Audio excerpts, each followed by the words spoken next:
బంగారు రంగు చర్మంతో తల్లి ఒడిలో పడుకున్న దివ్యశిశువు హనుమంతుడు.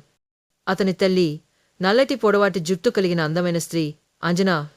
సంప్రదాయ ఎరుపు మరియు బంగారు రంగు చీర ధరించి ఒక పెద్ద చెట్టు కింద కూర్చుని ఉంది.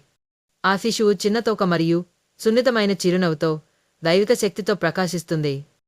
నేపథ్యం చెట్లగుండా మృదువైన సూర్యకాంతితో ప్రవహించే ప్రశాంతమైన అడవి. బంగారు రంగుతో ఉల్లాసభరితమైన కోతి ముకుందర పిల్లవాడు చిన్న హనుమంతుడు చేతులు చాచి ఆకాశంలో ఎగురుతున్నాడు.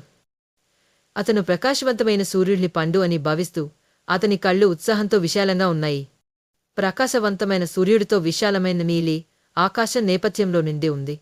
దేవతల రాజు ఇంద్రుడు ఆకాశంలో బంగారు రథంపై నిలబడి రాజకవచం ధరించి తన శక్తివంతమైన వజ్ర పిడుగు ఆయుధం పట్టుకుని ఉన్నాడు. యువ హనుమంతుడు గాలిలో మధ్యలో ఉన్నాడు. అతని గడ్డం మీద పిడుగుపడి స్పృహ కోల్పోయాడు. ఆకాశంలో మెరుపులు మరియు ఇంద్రుడి ఆయుధం నుండి ప్రసరించే దైవిక శక్తితో దృశ్యం నాటకీయంగా ఉంది. వాయుదేవుడు పొడవైన శక్తివంతమైన వ్యక్తి ఉల్లాసమైన వస్త్రాలతో యువ హనుమంతుడిని తన చేతిలో పట్టుకుని ఉన్నాడు. ప్రపంచంలోని గాలినంతా ఆపుతున్నప్పుడు అతని ముఖం కోపంతో నిండి ఉంది.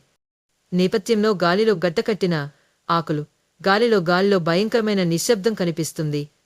బ్రహ్మ విష్ణు శివులతో సహా దివ్యశక్తుల సమూహం చిన్న హనుమంతుడి చుట్టుముట్టి అతనికి దైవిక శక్తులను అనుగ్రహిస్తుంది.